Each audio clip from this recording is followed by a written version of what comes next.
So a picture is worth 1,000 words, right?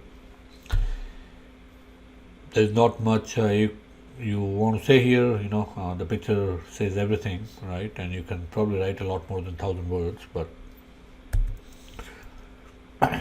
so why visualize? Okay, uh, Hans Rosling. So he recently passed away a couple of years back. If you haven't watched his videos on how he is basically using data to sort of show as to how the world is basically improving, right?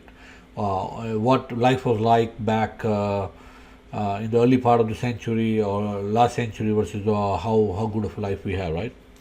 If you want to feel better about the world we are living in now, right? I would recommend this book called Factfulness. Okay, so basically, what it's trying to say is that instead of reading the notes, right? So you can read all the notes, musical notes you want, but if you don't listen to the music, you will not be able to comprehend the beauty of it, right? And similarly, you can present all the stats you want, but if you cannot, presenting stats would be similar to like giving someone notes to read and then him without playing the music, right?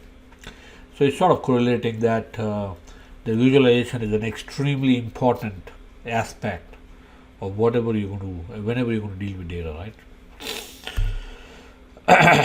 And the high priest of data visualization, Edward Tufte. This is another name in the visualization world you will come across, right? Edward Tufte, and he has this book out. Equally good. I haven't got a chance to look at it, but I've heard some really good things about it. And he says that so graphical excellence is what is that which gives the viewer the greatest number of ideas in the shortest amount of time with the least amount of ink you can use in the smallest space, right? Basically, so I think he's the one who came up with this data to ink ratio, and you want to sort of make sure that you maximize the amount of data content in whatever visualizations you are creating and minimize the amount of clutter. Okay, and I think most of the time when you hear data to ink ratio, it's basically data to clutter ratio, right? So you want to make sure that you minimize as much as clutter as possible on your plots, right? The deluge. Okay, this source says that we are basically deluged with data, right? There is 2.5 quintillion bytes of data created every day. That's probably a couple of years old, but I'm sure it has just gone up from there, right? That includes all the YouTube videos, all the Facebook posts, all the TikTok videos. That includes everything, right? All the data your company is collecting and all those things, right? So, just to get a sense of what is quintillion, right? Uh, we know 1 million bytes. We know 1 megabyte, right, which is 1 million bytes. We know a gigabyte, which is 1,000 megabyte. We also know a terabyte, okay, which is 1,000 gigabyte, basically. And I think that is where we typically stop now, right, in terms of our normal vocabulary of storage, right?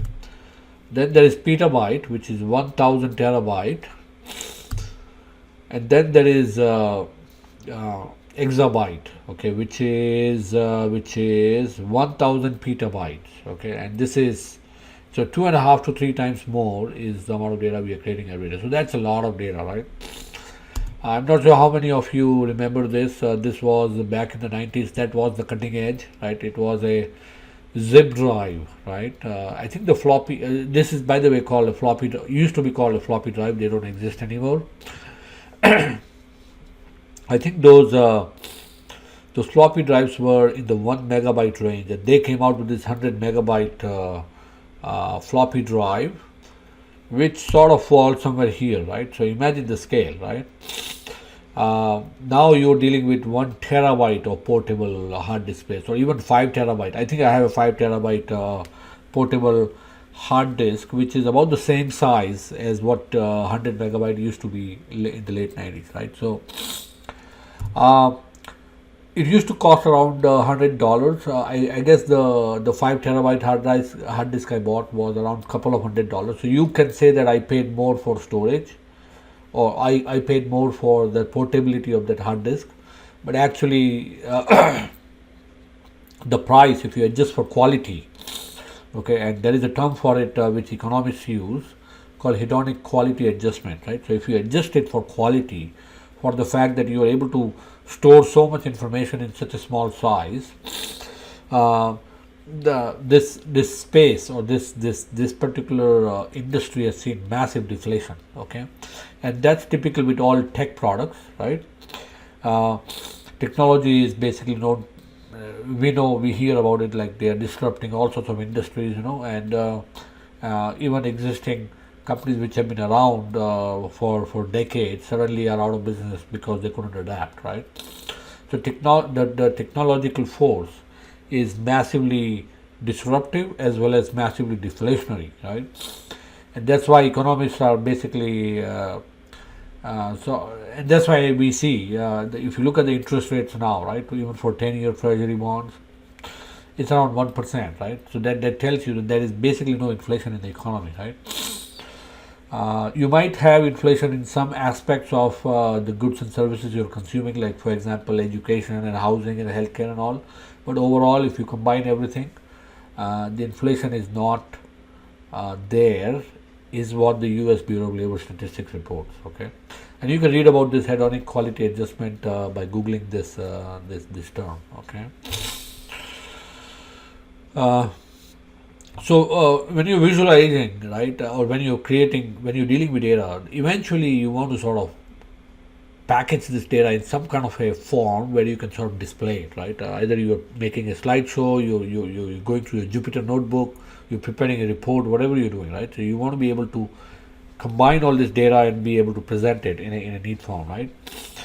And why would you want to do that? Because we are visual creatures, right? And uh, we tend to get a feel of data better when we see a visual display of that, and there is a reason for that, because human beings process this is another stat, images 60 times faster than text, and 90% of the information transmitted to the brain is visual, right?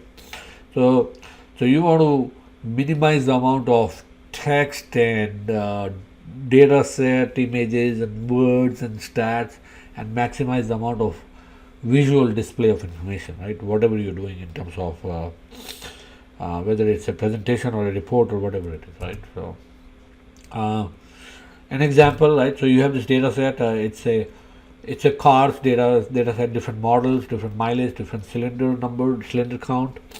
If you want to sort of see that what is the impact of cylinder count on miles per gallon, you sort of right away can see, sort of, in this data set, in this snapshot of the data set, that an 8-cylinder car has a lower mileage than, say, a 4-cylinder car. You can sort of sense it, but it's not easy. And let's say you had a million rows, of course it's not going to be as easy to do that. Or you can plot this, right, and you can clearly see that uh, and this is, by the way, a distribution plot. This is a density plot, and we'll get to that later as to what they mean, what it means. But you can see that the 8-cylinder cars are lower, on the lower end of the mileage scale, as opposed to a 4-cylinder car. You can see a lot bigger spread in a 4-cylinder car. There are some really crappy 4-cylinder cars in terms of miles per gallon, and there are some really good ones, right? So you can get a lot of this information from this one plot, right? Very simple.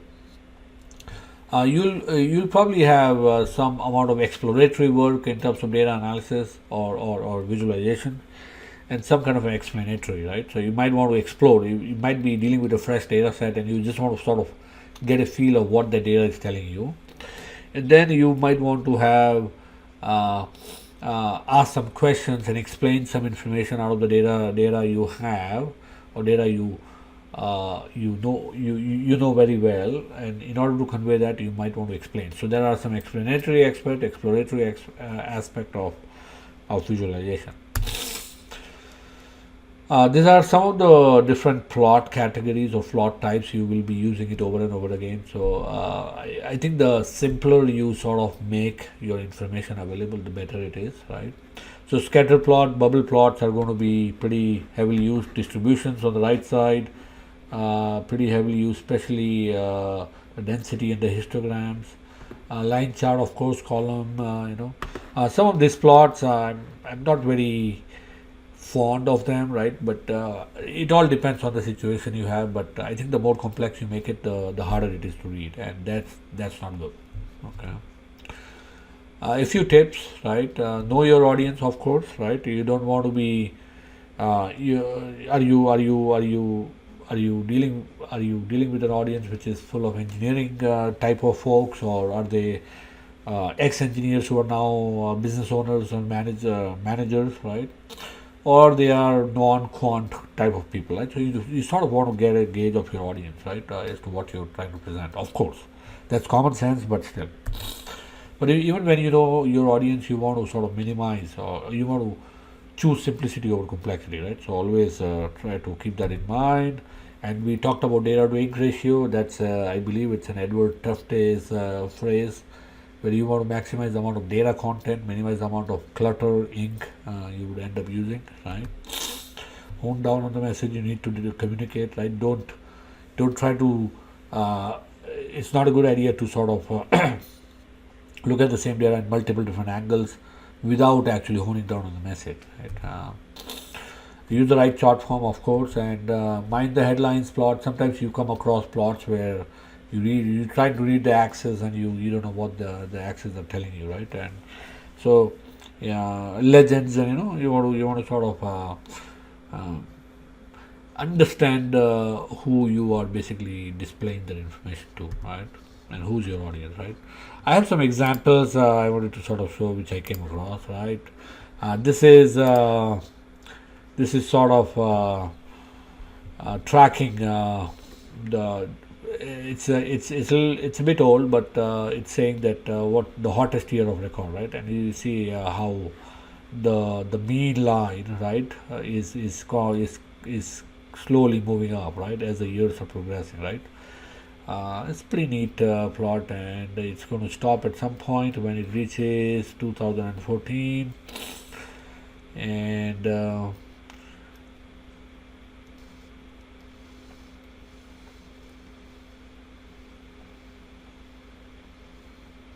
yep. So the world has never been hotter than this, right? So this is the main line. Huh? Okay, there is another thing I wanted to show. Where is that? This is a pretty neat chart. You can sort of adjust for all this. This is OECD Better Life Index.org, right? It's basically quality of life across different countries. And you can sort of say, okay, well, which country is the best on work-life balance, for example, right? And you will see that.